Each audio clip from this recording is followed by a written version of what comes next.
राजस्थान में 5 सीटों पर उपचुनाव, ट्रेंड से कांग्रेस गदगद, भजन लाल की टेंशन बरकरार। आपको बता दें कि लोकसभा चुनाव में बीजेपी के राजस्थान में तगड़ा झटका लगा है। बीजेपी क्लीन स्वीप का हैट्रिक लगाना तो दूर की बात है, आधी सीटें गंवा दी है।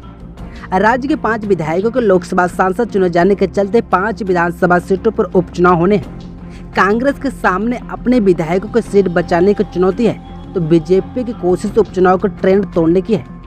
पिछले 10 सालों में हुए उपचुनाव में कांग्रेस का पलड़ा भारी रही। कांग्रेस सत्ता में रही हो या फिर विपक्ष में, उपचुनाव की बाजी मारती रही है। ऐसे में सत्ता की कमान संभाल रहे सीएम भजनलाल के लिए बीजेपी को उपचुनाव जीतने का जिम्मा है।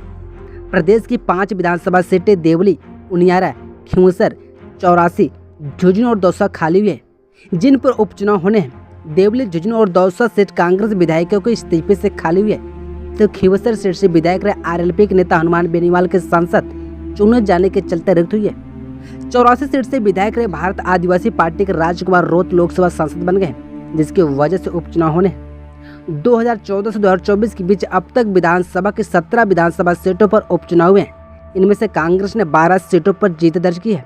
उपचुनाव का अपने पिछले प्रदर्शन के कांग्रेस उत्साह से भरी हुई है, तो बीजेपी के लिए चिंता का सबब है।